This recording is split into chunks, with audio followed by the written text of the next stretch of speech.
Hey, everybody. Welcome to another edition of Believe in Eagles. Mike Gill, Eytan Shander. We are back with the 8-1 Birds. Wow. At the bye. Birds at the bye. Holy moly, what a game, man. Some people thought it was the game of the year. It was the sloppiest game of the year, but still came down to the final play between maybe the best two teams in the NFC. What'd you think, brother? Look, I think ultimately the end kind of justified my means for how they got there. I thought there was going to be a little bit more pressure on Dak as far as mistakes that were made. You saw the sacks that came down towards the end that really were just an immense amount of pressure that they couldn't get around. But, he played well and they had some chances, man. They had breaks that went their way. But ultimately, I think both teams had breaks, Mike, as we saw things that just kind of went their way, and the Eagles were the lone team to be able to truly capitalize on. If it was the 2-point conversion, if it was Schoonmaker's touchdown short, right? Like all this stuff going right down to Slay's final play. It just felt like at the end of the day, that game, the Eagles just were luckier, were smarter, or just they were able to take advantage of spot. And you know what? That's what you need every week. Yeah, I mean, there's the element of that, but we talked about it, or I talked about it last week. I remember, I don't know if you echoed my sentiments or not. The Eagles are just mentally tougher, the attention to detail. Dallas lacks that. In these big games, that's the difference is Dak steps out of bounds. Yeah. The spoon maker, Baker, Schmaker, Schoonmaker, I don't know, right? he comes up short. He runs his pattern short. And he gets tackled at the goal line instead of running his thing a half an inch further and getting tackled in the end zone. Delay of the game penalty. Are you kidding me? Dak Yeah. Prescott, how many years you've been in the league? Both teams didn't play great at the end, but in the end, the Eagles make more plays when it matters most. Hurts was awesome in the third quarter. And right now, I know you like to talk betting odds. So do I, Eytan Shander. Do you know at certain books, Jalen Hurts is the favorite to win the MVP? If I told you that, would you have guessed that? No, and I think that's fool's gold to bet Jalen Hurts right now as the MVP. If you look at numbers and if you look at just he's not going to get the benefit of the doubt. There's not going to be a sympathy award for Jalen Hurts like there was Joel Embiid, right? Like Joel Embiid pandered and bitched and moaned and True. begged for the MVP award and went out and sacrificed the postseason just so he could be the best regular season player.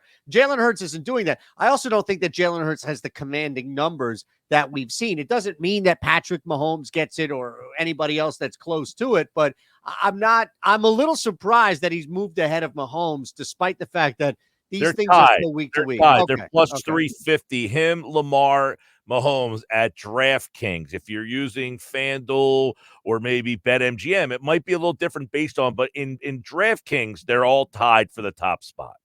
Got it. So Lamar Jackson, I think, is the inside track to win the MVP this year. The Baltimore Ravens are something else. They've smacked Seattle. They've smacked Detroit, both good teams, and they show no signs of slowing down, man. So let's talk about this. They beat Dallas. It's a hard-fought game. Yeah. It's the style that the Eagles pick. If you want to beat us, you're going to have to scrap with us. You're going to have to get in a steel cage match, maybe a dog collar, like the old Greg the Hammer Valentine beating up somebody with blood all over his face. But are you worried about Dallas if you're the Eagles? Big picture, or do you just have their number and they're not mentally tough enough to beat me in January? Or are you worried about them big picture? So here's the thing. I think there are two different scenarios, right? There's Dallas, their second regular season game that's going to be in Dallas. And we believe that the Philadelphia Eagles are going to be in charge, in front of everybody else in this division. So there's not going to be any major concern that, okay, if in fact they were to lose that game in Dallas, they would ultimately lose the division. So I'm not concerned in the sense of like, oh, I'm just chalking up a loss. No, but I'm not genuinely concerned going into that game because the set of circumstances don't hold as much weight as you alluded to, what happens maybe January as you get deep or just start wherever it may be in the playoffs where you may face a Dallas Cowboys team. Look, at that point, and I'll say this across the board for anybody outside of maybe like the bottom feeder in the NFC, depending on where the Eagles finish, which we believe is going to be one. But getting into maybe a second round scenario, something along those lines where they get the bye and then a team like Dallas comes in. I think you have to be a little concerned about trying to beat a team 3 times, or at the very least, not, if they're still struggling turning the football over, not surviving being sloppy with the football. Yeah, I would say, am I worried about the Cowboys' big picture? I think they can beat you, but at no point do I think Dallas is the better team. The difference between Philly and Dallas, we talk about the mental toughness. It goes in the organizational philosophy and who's running them. The Eagles go out and get a player like Julio Jones. He's not great, but a good locker room guy. He's already caught a touchdown. The Cowboys get Martavius Bryant, and the guy's a knucklehead. That's Dallas's pickup. You get Jones, they get Bryant. There's your difference, all right? It's all pretty good definition of it. It's all wrapped up in a I like it. Eytan, don't forget, like, rate, review, subscribe. You can watch it right here on the feed. Let's ask the people, and I'll ask you, commenting down below here, who are the 2023 Eagles? I think, honestly, I just saw this from, I think it was Kemsky. So I need to find the specific tweet here as I talk through it. But here it is. The Philadelphia Eagles, this year's Philadelphia Eagles, are the Kansas City Chiefs that we know to win Super Bowls. And I'm not saying that they're a dynasty. I'm not saying that Jalen Hurts is as good even as Patrick Mahomes, what have you. But I'll give you a stat that I think reflects who the Philadelphia Eagles are, which is almost to the level in which, like, Bill Belichick used to win football games, but certainly the way in which Andy Reid and Patrick Mahomes win games. All right, Mike, this is the stat. Opponents are passing against the Eagles on 71% of their plays, the highest percentage in the NFL by a wide margin. Jacksonville, what would you think? 71%. Jacksonville, number 2, is 66.5%. So teams are throwing over 70% of the time against the Philadelphia Eagles. People may look at this and say, well, yeah, because they've got – no. The reason is because of what happened with the Kansas City Chiefs leading up to this. So let me just paint this picture real quick, Mike. The Chiefs leading up, maybe this year, but leading up to this year, and including last year where they did take a little bit of a step back, the Chiefs were always bottom third, like a bad team when it came to opponents' rushing yards per game. But they were like top third, really like top echelon when it came to opponents' rushing attempts per game. So teams were running early or establishing some sense of the run against the Chiefs. And what was happening is they would abort, they would pull out, and they would start throwing because no points are enough to keep up with the other side. No points are enough to keep up with Patrick Mahomes and that Andy Reid, Eric Bieniemy offense. We're seeing it now. A.J. Brown helped reignite that. Jalen Hurts is having dynamic game after game. Nick Sirianni, Brian Johnson calling the plays. That's my point, Mike, is that's who I would say it is that the Eagles have a built-in chip right now, piece on a chessboard that can help them exponentially, especially against coaches like Mike McCarthy, what have you. Sorry, I took a little bit, but I wanted to kind of paint that stat and who I think truly, or what I think truly illustrates the Eagles. All right. Who are the 2023 Eagles? To me, they have embraced winning uncomfortably. They have said, if you're going to beat us, you're going to have to get out of your comfort zone. This is who we are. Embrace it, baby. We'll win ugly. If we have to, we can win in other ways.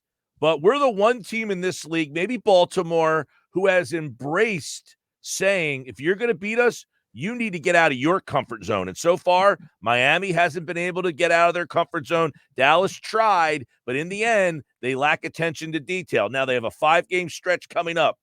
Kansas City, Buffalo, San Francisco, Dallas again, Seattle. Those 5 teams that probably all make the playoffs. Can those 5 teams embrace winning in a different way to beat Philadelphia? So far in 2023, who are the Philadelphia Eagles? They are embracing winning ugly. Like in the old ECW wrestling, Paul Heyman used to say, accentuate the positives. Don't show the negatives of these guys because nobody else wants them, but we'll show what they do great. The Eagles are showing what they do great. They're accentuating their Okay. flaws and I positive. like it. I like it. Didn't think we'd get a Paul Heyman reference, but how can you pass up on that? Brock Lesnar, Undertaker, Mike Gill, Eytan Shander, Believe in Eagles. 8-1, Eagles at the bye. What we like, what needs work. I'll start. What we like, that they've embraced being ugly. That's what we like. I think that's a great phrase, man. I like that. I like that. I like that this team is confident. You know, I thought the 4th and 1 on their own 30 in the first drive of the game against Dallas sets the tone for the whole game. They didn't even think about it. Tush push. Here we go. And Dallas, right from the get-go, knows, oh, man. And they couldn't stop it. So I like that this team is confident, a little cocky at times, but that doesn't come off. It's, we're better than you, and we're going to push you around. They don't do it all the time, because I thought in the fourth quarter they got away from it, and that's why Dallas had a shot. They really should have put that game away against Dallas. But ultimately, this is a team that's confident and knows that they belong and that you have to play our style to beat us. That, to me, is what I like. What needs work is execution. I think the 2 corners, to be 8-1, 2 new coordinators, says a lot about who this team is. But that tells me they're hitting the speed bumps and still winning. You know, that's pretty impressive. They're not 5-3 with speed bumps like Dallas, right? 1 with speed bumps. Yeah, I'm with you, man. I think you make great points. I think for me, what I like is they're beating good teams. They're not leaving us with doubt. And the doubt that we have is going to be there when you turn the football over like you do in the NFL, like we've seen with the Eagles, and it's going to be long-term stuff. I get that. That's more the concern. But what I love is that this isn't a Dallas Cowboys scenario. This isn't a team that only beats bad teams, and we're left trying to rationalize, well, you know, if they get into the playoffs, maybe they can do this and maybe they can do that. No. This is a really good football team. Dallas, and you know what? Philly, Dallas has lost to San Francisco. Miami has lost to Philly. Miami has lost to Buffalo. Miami got beat by Kansas City. So, yes, those teams have stepped up and haven't been able to meet the challenge. And that's the thing. The Eagles, you know, people keep saying like, oh, we're waiting for the Eagles to play their best football.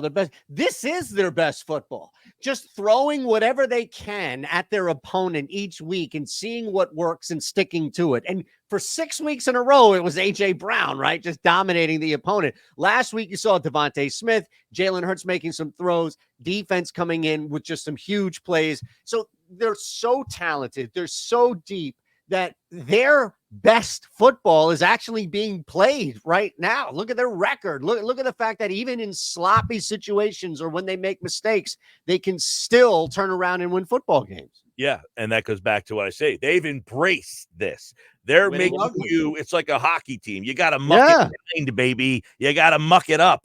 All right, I like it, man. We're going to get to our top 5 NFC teams at the bye week for the Eagles in a second, plus who are the real Super Bowl contenders. But first, Eytan, let's have Believe in Eagles listeners win some easy cash. All right, we'll check it out. You know, we've got this link here for you. We're going to match your first deposit up to $500 at Underdog. So, you know, you're here with us.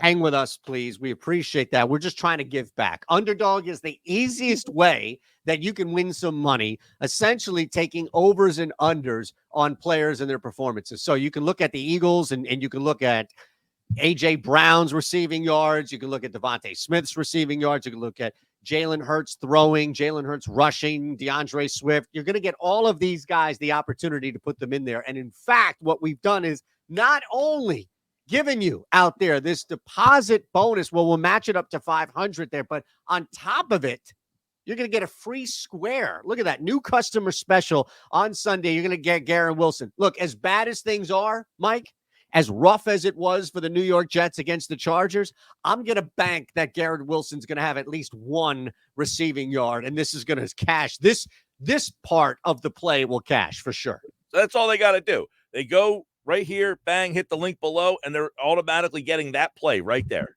New customer special, right? You sign up, you make that deposit, you play, you'll be good to go. I think I Don't know any reason why I would say no to that. One catch, 1 yard. I mean, 1 yard is all they That's need. it.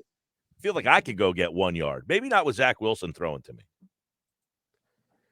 I don't know. That's the thing. Like the biggest concern, of course, we need our look at that, man. You took away Garrett Wilson, and now I feel naked out here. There you go. There you go. No, I need the rest of I need like this whole big presentation. Otherwise, I feel like I'm doing this show without a shirt. What happened to the whole believe stuff?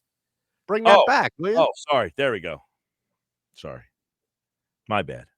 All right. Okay. Top 5 NFC teams. Who you got?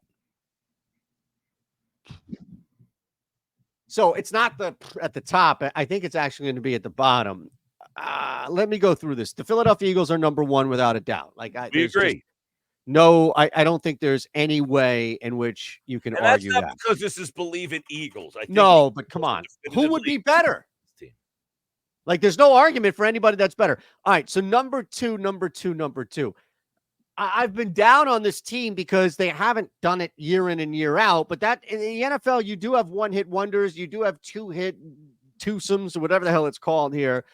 They suffered a really bad loss, and you saw what happened. They bounced right back. I think realistically, their defense is so damn good that it's really hard to ignore the Detroit Lions right now as the second best team in the NFL, because they too have been able to get around not having the most dynamic quarterback, the most dynamic player there, but still putting up points. Defense has just been insanely good right there. So I'll take Philadelphia, then Detroit.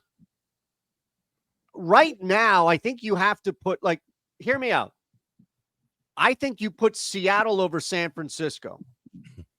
So I would put Seattle right now. That, but go ahead. Well, look. Seattle just lost to what probably should be the Super Bowl favorite. I know they're not. They got bombed. It was 37-7. But look what Baltimore did to Detroit too, Mike. Baltimore is one of the best teams in the – like, Baltimore, I think, is the best team in the AFC, and Baltimore is the team that I would be the most scared going up against if I were the Philadelphia Eagles, assuming they represent the NFC. So I would put right now Seattle, the way in which they've been playing, at least in conference. I mean, look at their conference record, right? They're winning in conference. And San Fran, you can interchange them if you want, but – I will say, in terms of who's the best 5, but Detroit's schedule coming up, look at their schedule. They're going to win a lot of these games. So they might be in play for the number 1 seed with that schedule, Eytan. They're going to be favorites in almost every game. Now, they play the Chargers next week out of their bye. All right, that's on the road. They got Chicago. They should win that. Green Bay, they should win that. New Orleans is a tough game on the road. Chicago, they'll probably be favored. You've got Denver, Minnesota, Dallas, Minnesota. They can probably chalk up like 4 to 5 more wins there. They're already at 6. So they are a team to watch in terms of in play for the number 1 seed. But I don't know if they're the second best team. That's all. Dallas is not in my top 5. So my fifth team is going to surprise you a little bit. But Dallas is not. Here's the thing. How could they be, Mike? You just reeled off the teams in which they've lost to versus who they beat. They haven't beat anybody of note. They're the Michigan. They are the Michigan of the NFL. They haven't beat jack you know what. All right? And when they go up against somebody. The problem is there's nobody to beat. I mean, realistically, I got my 5 is Eagles, San Francisco. Oh, let me give you my 5th. All right, go ahead. Jumped all over me. Minnesota Vikings. They're out. They're out. The Minnesota Vikings have found stability at the quarterback position. The Minnesota Vikings have won 4 straight, and they've done it, mind you, without the best wide receiver in the NFL. I said that here as far as believing the Eagles, knowing we have A.J. Brown. They've also, in this win streak, held just one team to less than 20 points. So that means they've given up 20-plus points just one time across this 4-game win streak. I understand they've beaten up on some squads, right? But they were a major opponent for a lot of teams coming into this season, and they just stumbled, and Kirk Cousins and the injury and all. Now they've got some mid-season life. I'm telling you what, they're going to win this week against the New Orleans Saints, and then what are you going to say to me when they're 6-4 and they've won 5 straight? I'm not in on the Vikings. Josh Dobbs is 1-9 in his career as a starting quarterback. It's a great story. He Seems like just a won. really nice guy. Seems like a really nice guy. The Where was he story's before? awesome. What? Where was he? Was in Arizona and Cleveland, dumpster fire No, no, no, situations. no, Come no. on, He was in Tennessee where they even had worse. no. That's been a playoff team. What? Tennessee. Wait a second. The Tennessee Titans offense, you're telling me, is some massive pass No, no, happy no. But offense? that's a team that wins games close, ugly Yeah, like games. 20-16. Yeah, well, he couldn't get them 20. He kept getting them 16, unfortunately. He Well, played in they don't have the Pittsburgh. He played in Pittsburgh before That's right, that, Pittsburgh. and Arizona, he Right, was right. 1-7. Matt So Canada is the worst offensive coordinator in the NFL. He still has a job somehow. Give this guy an I'm opportunity giving and him an a chance. offense that, yeah, I'll give him give a chance. I'm Come on, giving him cuz. a Give chance, him a but he's not in my chance. 5. My 5 are Eagles, Niners, Dallas, Detroit, and Seattle. Niners above Detroit, I think, is sacrilege, but that's just my theory. Well, they've lost 3 straight, but come on, no Trent Williams, no Debo. I think if Detroit What do plays you want from me? Guys get hurt, Mike. I know that, but I have to take into account that when they're back, if Detroit plays San Francisco in a head-to-head game, I like San Francisco in that game. How about you? Where's the game being played? Well, right now, record-wise, it's in Detroit. They're 6-2. San Francisco's 5-3, but they have Detroit get like laying persevered. 2.5. They're persevered 5-3, and now they get Debo back, Trent Williams coming back, and Detroit only has a 1-game lead on them. So we'll see. But right now, the game would be in Detroit. Yeah, I'd lay the 2.5 in Detroit. Okay, let's get to this. Who are the real Super Bowl contenders? I saw an article at The Athletic. They had 9 teams. How many teams Wow. are you listing as real Super Bowl contenders? I'm looking at this here. Real Super Bowl contenders. Yeah. Probably not many. I'm not the one. All right, so let's just knock the NFC out. It's Philadelphia. I don't believe in Detroit as a contender. I like Detroit could make it. Detroit could shock the world, and then they'll get obliterated in the Super Bowl. So that's how the pathway that I would see for Detroit. I just don't think that in the playoffs you need a team that's seasoned in the playoffs to make that leap to the Super Bowl that has played and a little bit. Nobody in the NFC South. People are going to say San Francisco, that's fine. But I would add, if you put San Fran in there, you have to put Seattle. Like, I don't think you can put one without the other. So I'm fine with that. Even if you want to put San Fran as the 1 and Seattle, the 1A, what have you, I think those two. So you've got San Fran, Seattle. I don't believe in Detroit, Philadelphia. Those are my 3 in the NFC. In the AFC, I mean, look, Kansas City is there until somebody beats them. They get knocked off. That's fine. It's Kansas City. I don't believe in Miami. Like, I don't believe in Detroit. I think those are the same teams except the split conference. So right now, my Super Bowl contenders in the AFC, Mike Gill, are Kansas City, Baltimore, and Jacksonville. Jacksonville's defense is playing that great. They've won 5 straight. Doug Peterson is a coach who has won the Super Bowl. I think that's an edge that they have. Those would be my 3 in the AFC. You missed one. All right, I got 6 teams. Philly, Kansas City, Cincinnati, Baltimore, San Francisco, and Jacksonville. I'll put Jacksonville in because Doug Peterson is the coach. I trust him as the coach. I like Lawrence. That's why Dallas isn't in. I don't like McCarthy, and they have made too many times where I don't trust them in big spots. Detroit, I don't think is ready yet, although Jared Goff has played in a Super Bowl before. Maybe I should give him the benefit of the doubt. Didn't go well, but right. They're my 6 Super Bowl contenders: Philly, Kansas City, Cincinnati, Baltimore, San Fran, and Jacksonville. I like it. I mean, basically, we have the same except Cincinnati, right? I like Cincinnati. But you don't have Seattle. I did not have Seattle. You put them in there. Man, Smith is a WVU guy. I'm WVU all the way, but I know this is I enjoyed this show, by the way. Terrible. We had a Greg the Hammer Valentine reference and a Paul Heyman reference, an Undertaker reference, and a Brock Lesnar reference.